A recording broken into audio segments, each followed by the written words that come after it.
Classificação indicativa. Livre para todos os públicos.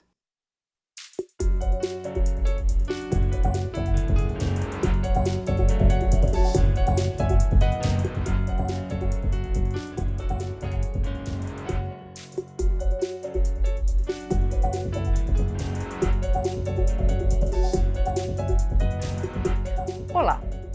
Cerca de 12 mil pessoas se manifestavam no último dia 29 contra a proposta de emenda constitucional que impõe um teto de gastos públicos pelos próximos 20 anos. A partir do momento em que um grupo de pessoas virou um carro estacionado na esplanada dos ministérios, manifestantes e polícia militar do Distrito Federal iniciaram uma verdadeira batalha campal, que terminou com depredações em prédios de 14 ministérios, placas de sinalização arrancadas, vidros quebrados e pelo menos 2 carros incendiados. De acordo com os manifestantes, houve truculência na repressão indiscriminada e, de acordo com a polícia, o procedimento foi o padrão, com uso de gás, cacetete e balas de borracha. Alguns parlamentares tentaram negociar com a polícia e manifestantes, mas não houve acordo. O Câmara Debate, da Rádio da TV Câmara, vai discutir o tema com o deputado Glauber Braga, do PSOL do Rio de Janeiro, um dos negociadores, e Carlos Marum, do PMDB do Mato Grosso do Sul.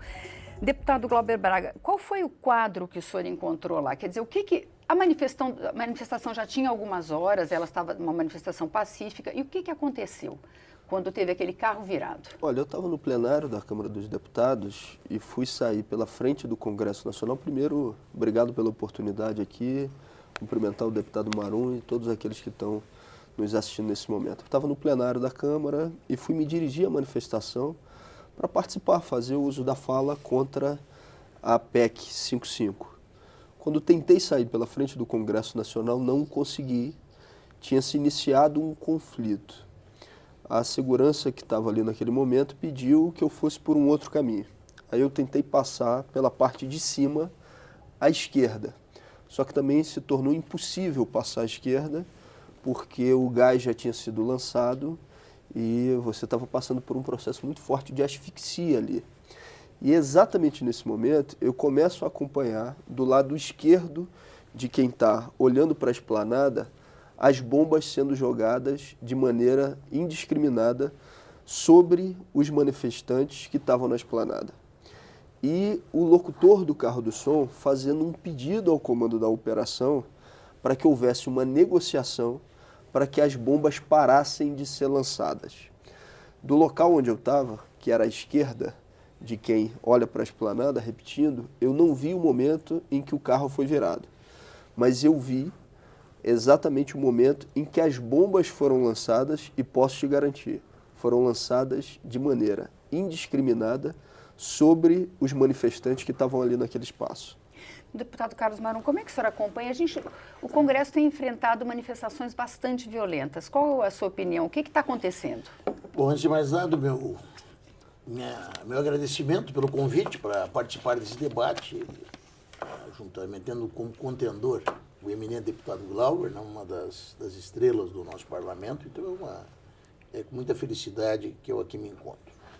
Preliminarmente, eu quero dizer que eu sou um democrata, né? E acredito que manifestações são legítimas e fazem parte desse processo. A partir do momento da democracia, as pessoas têm o direito de expressar sua opinião e, inclusive, de tentar fazer com que aqueles que detêm o poder de interferirem, né, no andamento das coisas saibam a sua opinião.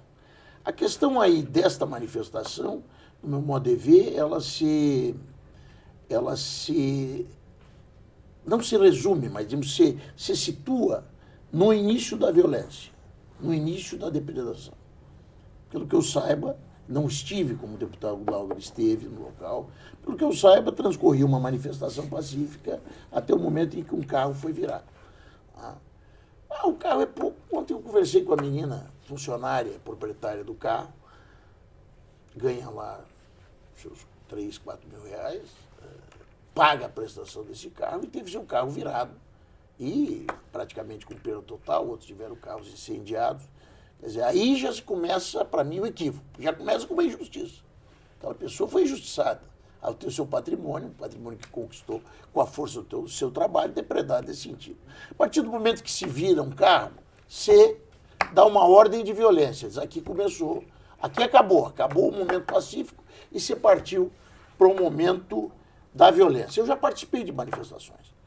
Eu não sou da turma de 68, mas já em 78, chamado 68 mais 10, foi o momento que a ditadura começava a já demonstrar sua fraqueza, já perdia apoio na sociedade. Os estudantes, eu era estudante, nós fomos para a rua, tá? E se estabeleceram vários conflitos. O que eu penso de polícia? Polícia, quando entra, ela não pode entrar para medir força. Ela não vai lá medir força, ela não vai ser valente. Ela não vai dizer, olha, vem um por um aqui para nós ver como é que nós vamos fazer, como muitas vezes se faz num conflito entre pessoas na rua. Não. A polícia, quando decide entrar, ela tem que efetivamente impor a sua força. E, salvo o melhor juízo, até porque eu não ouvi falar de ferimentos graves, não ouvi falar de... Eu entendo que a força utilizada foi a necessária, até entendo que houve falta de planejamento, porque a partir do momento que se conteve a manifestação no sentido de chegar ao Congresso, mas se deixou liberado, ficaram liberados, sem segurança alguma, outros prédios públicos, se permitiu uma lesão tão grande ao patrimônio, 14 ministérios depredados, eu acho que até que houve falta de planejamento. Talvez tenha se usado a força necessária para impedir um ataque ao Congresso, mas depois a coisa, no meu modo de ver, na opinião de quem não esteve lá, eu não estive, eu acho até que deveria ter sido melhor organizado, deveriam ter sido melhor protegidos os prédios públicos do contorno da manifestação. Deputado Glauber, em 2013, as manifestações eram muito amplas, em praticamente quase todas as cidades do país, e começaram a haver os episódios de violência detonados por black blocs.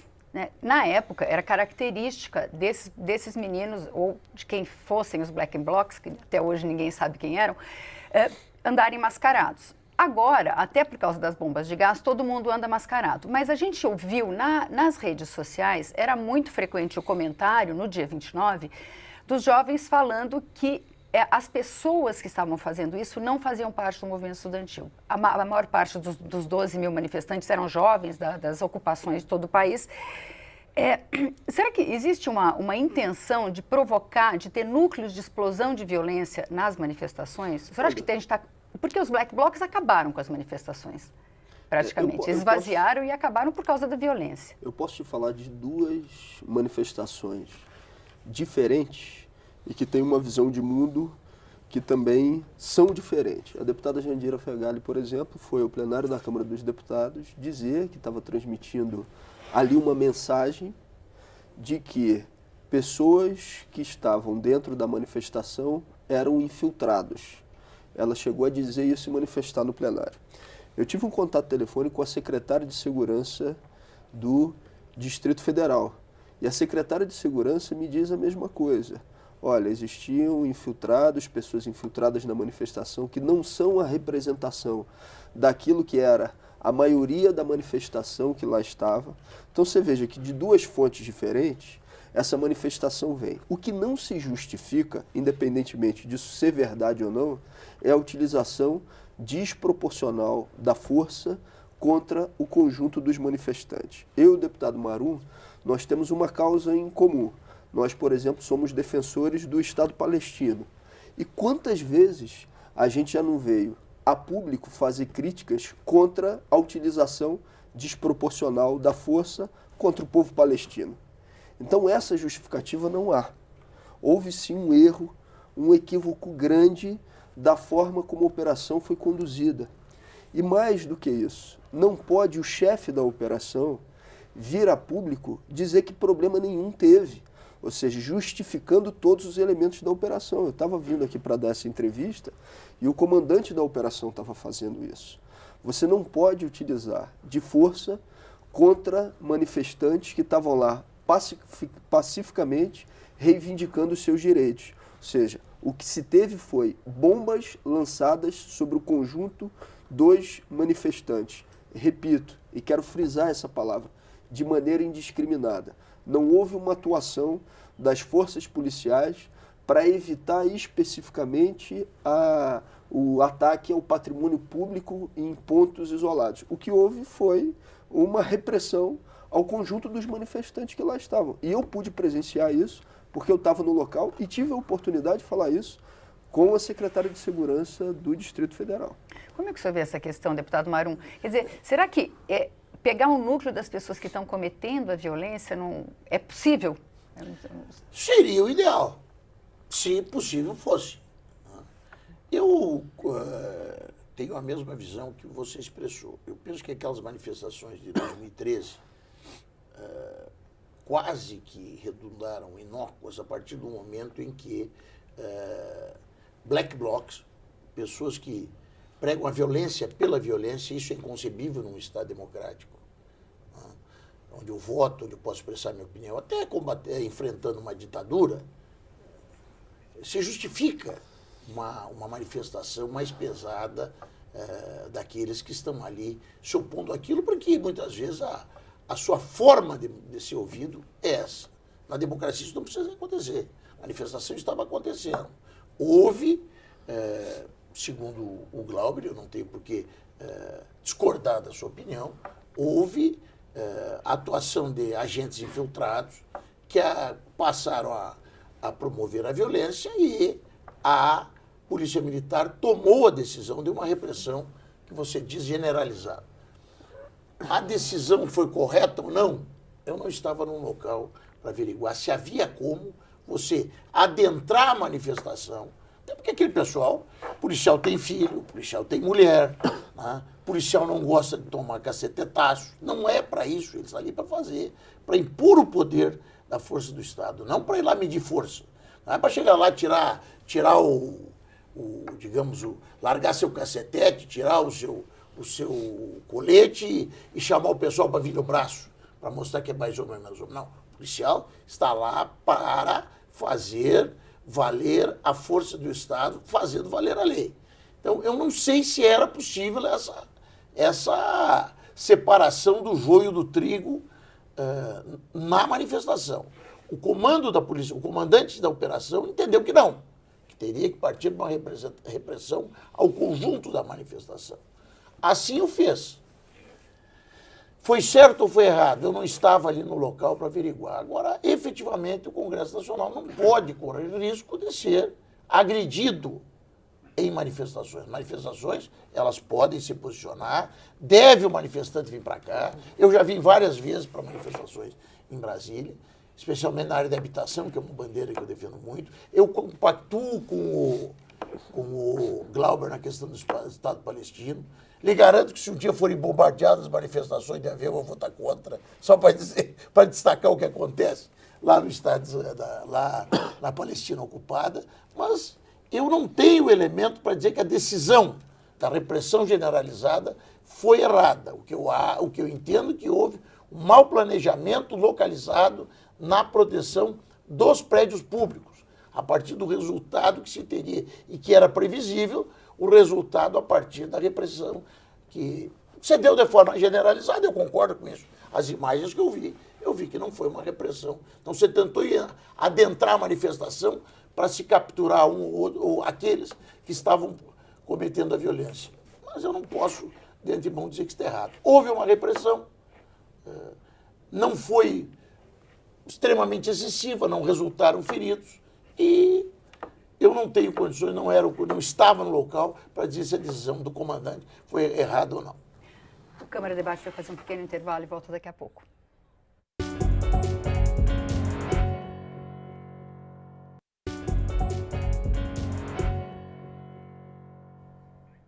O Câmara Debate está de volta. Hoje nós estamos discutindo a manifestação contra o teto de gastos que acabou em violência aqui em Brasília. Nossos convidados são os deputados Carlos Marum, do PMDB do Mato Grosso do Sul, e Glauber Braga, do PSOL do Rio de Janeiro. Deputados, O Congresso tem sido alvo de manifestações das mais variadas tendências. Recentemente, o plenário foi invadido por manifestantes que pediam a volta do regime militar, que pediam a volta dos generais. Houve essa manifestação do teto, a gente tem tido manifestações indígenas. Os senhores acham que o Congresso está respondendo às manifestações ou ele está de costas às manifestações? Deputado Glauber Braga. O Congresso não tem respondido como deveria responder às manifestações, que é se abrindo para um diálogo cada vez mais próximo, trazendo instrumentos de participação direta da sociedade. O que a gente tem visto a partir do ano de 2015, principalmente, é uma abertura seletiva ao diálogo. Quando tem uma matéria que é a favor do que quer o presidente da casa, as galerias normalmente são abertas. Quando é algo diferente daquilo que quer a presidência da casa, existe uma restrição de convites de quem vai estar presente para acompanhar aquela sessão, parlamentares sendo procurados para que um convite seja dado àquela ou a outra entidade. Então não está havendo. A gente tinha que ter, por parte do parlamento, uma maior abertura para que a sociedade pudesse efetivamente ter um diálogo permanente. O sistema institucional representativo do jeito que a gente tem, ele passa por um processo de falência e a gente tem que reconhecer isso. Agora não adianta fazer o diagnóstico. Se o diagnóstico está feito, qual é o antídoto? Há quem defenda que o antídoto às mazelas da política vai ser menos política, vai ser o retorno à ditadura militar, que na nossa avaliação é um gravíssimo equívoco. Os problemas de representatividade e as mazelas da política, na nossa opinião, se resolvem com mais política. Mais política é o quê? É mais participação, mais interação da sociedade em relação aos temas que estão sendo discutidos. E o pior, e aí é o pano de fundo do conjunto das manifestações e da repressão. A gente está vivendo uma fase onde direitos sociais estão sendo atacados. Não dá para esquecer a motivação da manifestação que estava ocorrendo em frente ao Congresso Nacional. É a partir de uma proposta de emenda à Constituição que congela os investimentos em saúde e educação por um período de 20 anos. Se essa PEC 55 tivesse aprovada desde o ano de 2006 até o ano de 2015, a saúde brasileira teria perdido 178,8 bilhões de reais. E a educação brasileira teria perdido 321,3 bilhões de reais. Num cenário que era de crescimento econômico. É claro que se tiver uma recessão ou uma estagnação, você não vai ter ampliação do orçamento. Então os estudantes, as pessoas que estavam se manifestando, elas estavam lá batalhando para que você não tenha uma perda significativa arbitrária de direitos sociais. E num cenário como esse, a tendência do poder de plantão é ampliar a repressão contra as manifestações que estão reivindicando direitos. Por isso o quadro é preocupante, porque há uma escalada de retirada de direitos sociais no Brasil. Deputado Carlos Marum, o que o senhor acha? Essa questão da participação das pessoas, eu não digo do povo. O povo não vem aqui. O povo está lá trabalhando, o povo acorda às 5 horas da manhã, pega o ônibus, vai para o seu trabalho, volta. Vem aqui algumas representações, algumas sustentadas por sindicatos, outras sustentadas por órgãos públicos. As pessoas vêm aqui brigar pelos seus direitos, utilizando diárias, passagens de órgãos públicos nos quais trabalham, instituições públicas nos quais trabalham. Então, eu entendo que essas manifestações têm o limite exato da coação ao parlamentar. O parlamentar não pode ser coagido. O parlamentar normalmente foi eleito por pessoas que não estão ali naquele momento. Um número é minúsculo. Cabe o quê? 200 pessoas da nossa galeria? Se muito. 200 pessoas. Será que essas 200 pessoas têm representatividade suficiente para ofender, xingar, tentar impedir uma votação, que seja levada a efeito uma votação de parlamentares que representam? Esses sim representam. Na sua interior, eu não represento o povo. Tem gente que fala o povo. Eu tenho dificuldade de dizer isso. Eu represento aquele segmento do povo que me elegeu. Estou aqui para trabalhar por todo ele, mas ali eu estou... Será que essas pessoas têm representatividade para ofender, para tentar impor, na marra, muitas vezes, a sua opinião sobre parlamentar? Nós somos 500 deputados. Um pelo outro ali... 150 mil votos. 120, 150 mil votos. Quer dizer, ali, aquele conjunto de parlamentares recebeu 60 milhões de votos para estar ali. Sabe que 100, 50, 200 pessoas pode se sentir no direito de coagir o parlamentar a votar exatamente em conformidade com o que elas querem? Eu não acredito nisso. Então, o diálogo tem que existir e existe muito nessa casa. Essa casa é a casa mais transparente, é o poder mais transparente da República. Eu vejo aqui gente bater bumbo, pedindo transparência, deveriam aprender com a transparência que existe aqui dentro da Câmara Federal. Se o Glauber almoçar hoje em algum lugar e ele tiver o hábito de usar o seu direito de ter sua alimentação em trabalho paga na sua conta, na sua conta parlamentar, no fim daqui a uns dias vão saber onde ele almoçou, onde ele jantou, onde eu almocei, onde eu jantei. Qual é o outro poder, e qual é o outro poder que existe isso? Então, a casa é transparente, a casa se propõe a dialogar, mas a casa não pode permitir que o voto do parlamentar seja coagido. O parlamentar seja coagido no momento de votar. Então, esse é o limite do diálogo e até aí eu penso que o diálogo tem acontecido. Até esse momento. Dialogamos, audiências públicas, comissões funcionando. Agora, no momento de votar, você tem que votar em conformidade com o teu pensamento. E não pode haver coação. Quem entrar nessa casa e tentar coagir o parlamentar, até fisicamente, como já aconteceu com alguns, essas pessoas, na verdade, estão agindo ao arrepio da democracia, estão utilizando, seja qual lado que representa, uma tática fascista de querer fazer com que a vontade da minoria prevaleça sobre a da maioria. É essa visão que o senhor tem das manifestações, deputado Não, Glauber? não é a minha Estou visão. dizendo a entrada aqui dentro. Deixar bem claro. Aqui Dentro da casa. Fora da casa, manifestações pacíficas, todas elas são. Estou dizendo aqui dentro, onde anda a gente aí para cima e para baixo, onde você entra numa comissão, onde não existe nenhuma divisão entre o parlamentar e o público, e você é, muitas vezes, xingado, é até peitado. É até peitado. Nós tivemos o senador Heráclito posto no chão, tá? por pessoas aqui dentro da casa. Isso não pode acontecer. Isso não pode acontecer. O limite da coação, o limite do diálogo dentro do parlamento é, sem dúvida alguma, a liberdade que o parlamentar tem que ter ao votar. Porque em 2013, o Congresso como um todo votou muitas das reivindicações das ruas. Né? Ele derrubou a PEC 37. Agora, o movimento parece varia. Como é que o senhor vê Eu tenho uma visão diferente. A PEC 37, por exemplo, não era a reivindicação inicial do movimento de rua. Se a gente for fazer uma avaliação do que era a reivindicação do movimento no seu início, era por mais direitos sociais. Era pelo transporte público, começou com o movimento pelo passe livre, era necessariamente para que você tivesse mais investimentos e uma saúde de melhor qualidade, uma educação de melhor qualidade. E, infelizmente, desde 2013, não houve uma garantia de ampliação desses direitos. E agora, ao contrário, a reversão de direitos que já estavam garantidos. Se você diz que vai congelar por um período de 20 anos os investimentos em saúde e em educação, você está retirando um dinheiro que já estava consagrado. Porque esse momento também é importante para a gente explicar o que é a PEC. A PEC diz o quê?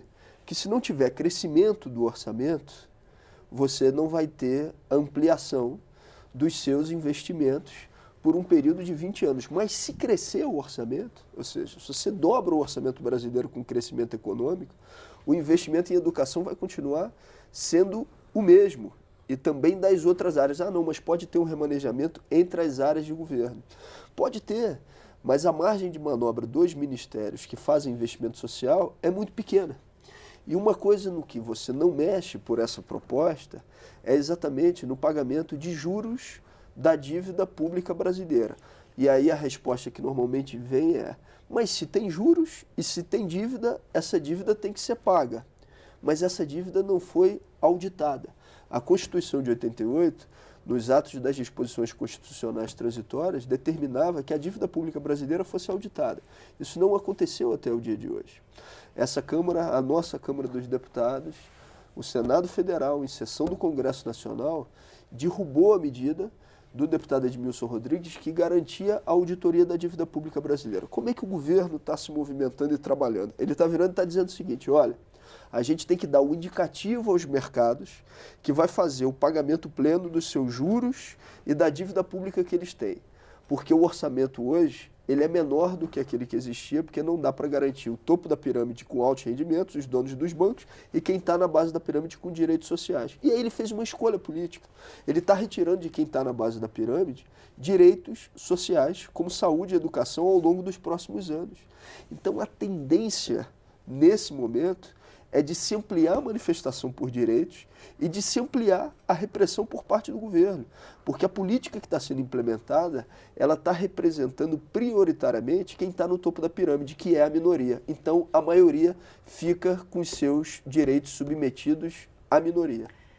Eu discordo completamente da avaliação do deputado Glauber em relação digamos, ao que significa a PEC 241.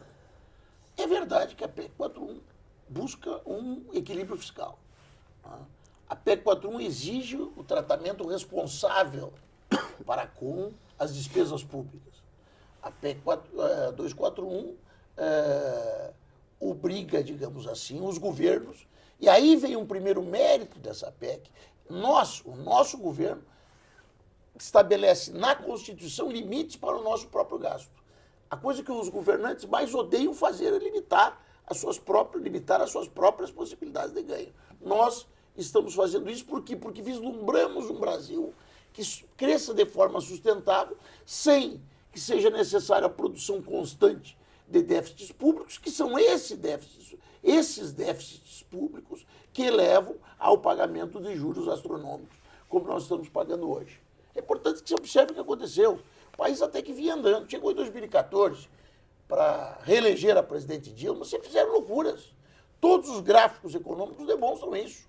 O país vem e chega em 2014, existe problema. Estoura o déficit, o orçamento estoura o déficit orçamentário, a dívida pública cresce de forma imensa em relação ao PIB, você gera um grande desemprego, e é nessa turbulência que nós assumimos o governo.